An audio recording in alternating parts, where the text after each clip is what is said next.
You're heading back home after your daily run. Well, nightly, I suppose. You weren't really paying attention to the time.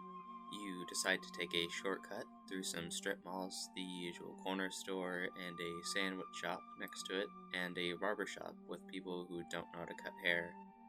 Just about everywhere is closed for the night, so it was surprising to see a store you've never seen before with the lights still on. You continue on your way, the new shop door opens, and you see a small figure. They wave you on in, saying they don't like to be seen. You nod, but you doubt this quite a bit, considering they approached you first. You follow them in, despite how odd the situation is. You weren't going to be getting any sleep tonight anyways. You look inside, there isn't many lights, but you can see just fine. The shopkeeper waves a hand towards the shelves. You don't really know what you expected, but shelves full of masks certainly were not it. Other than you and the shopkeeper, there's another man.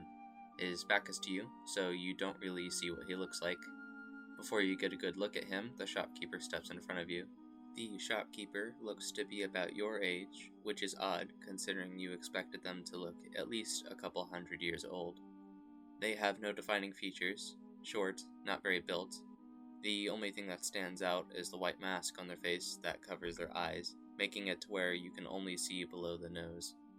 It's shaped like a fox. You think about asking why, but you decide not to, not like it's any of your business. You ask their name, and they mumble some sort of line. All you caught was Wild Rat. Rat motions to the store, asking if you're interested in any of the masks. You politely look around the shop, not really knowing what to do. Rat grabs your arm and brings you to one mask that the man you saw earlier was looking at. Rat urges you to put it on. It looks kind of like a fox. Interestingly, it has black circles for eyes, pink ears, and purple and green stripes for whiskers. It only covers the eyes and nose. It does look like a nice mask. You decide to try it on. It makes you feel confident. That is, of course, until you look at the man next to you. He wears the same mask you're wearing, only he seems to wear it better, almost, like you stole it from him. Even though you didn't, suddenly you feel silly. If you want a mask, it should be special. After all, isn't that why you're here? You take the mask off gently and put it down and move along the shelves, only taking one look back at the mask.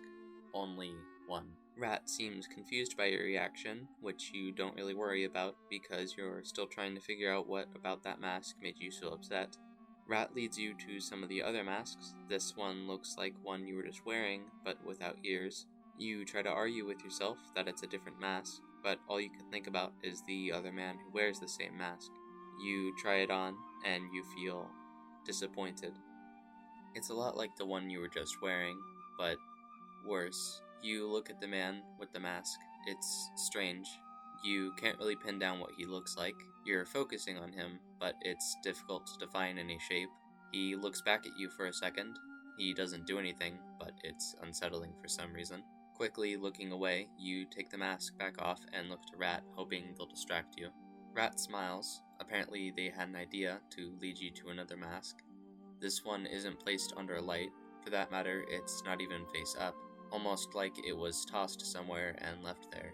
It doesn't have any special markings on it, it's just a plain white mask. It covers the whole face with nothing but the eyes and a slit for the mouth. It would be funny looking if it had some color on it. You slide it over your face and you think about how the mask makes you feel. Empty. You throw the mask off your face, wanting to be as far away from it as you can. Rat picks up the mask without even checking if it's okay and puts it back on the shelf, which is odd. Rat adjusted all the other masks to their original spot after you put them down. Rat leads you to another mask, this one very much like the white one, but with some marks on it. It's quite colorful, actually, none of the blank emptiness that the white one had. It looks like a mask one would wear to a party. It even has a cartoonish smile on it. Rat stands on their tiptoes and slides it over your face for you, which is odd. Rat usually let you put it on for yourself. You feel sad. Almost like a blanket was tossed over you rather than a weight.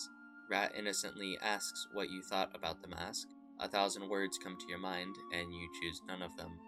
You stay silent, looking at Rat, and they stare back. It's not very fair to have a staring match when you can't see their eyes. Rat has a smile on their face, though. You can't tell why. Maybe they knew what that mask was like. Not that Rat was making it easy to tell, though. They haven't spoken much this entire time.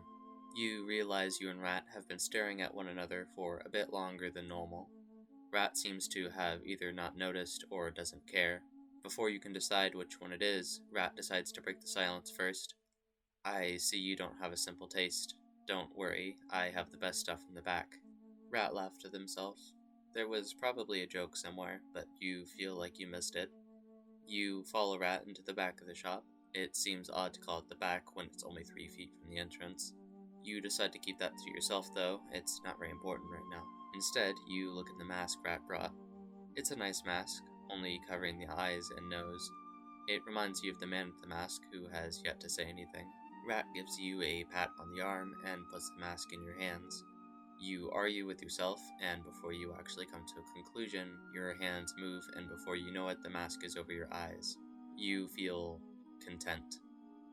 It's odd. You look around the shop with new eyes. It doesn't feel so small. If anything, the exit looks a lot further away than it did earlier. The shop looks brighter. Odd, sure, but it doesn't feel uncomfortable anymore. You look to the man with the mask, and he looks back at you. You could swear you saw a smile on the corner of his mouth, but you aren't sure. Looking away from the man, and back to Rat, you tell them it's a nice mask. It's only then you realize you haven't taken it off. You move to give it back to Rat, but they raise a hand and tell you to keep it. You insist on paying them, and after some arguing, you both settle on giving Rat 1 cent as payment. It seems pretty cheap to you, but Rat assures you that it's okay. You say goodbye to Rat, and Rat smiles and raises a hand to wave goodbye. Their hand doesn't wave, though. You suppose that it doesn't need to, considering you knew what it meant. As you walk to the door, you give the masked man a nod, and he looks in your direction, acknowledging your presence, but doesn't say anything. You leave the store and begin your walk with a renewed energy. That is until you hear Rat call your name. Hey. That's weird, you don't remember giving Rat your name. You turn around, but Rat is gone. So is the man with the mask. As a matter of fact, so is the store. You turn and head home, thinking about what just happened. You listen to the area around you. A couple of squirrels scamper along the ground as you pass, and the moon shines bright enough for you to see. It's beautiful, really. A perfect night sky. Or maybe it just feels that way. You look at the mask, slip it over your head, and continue on your way.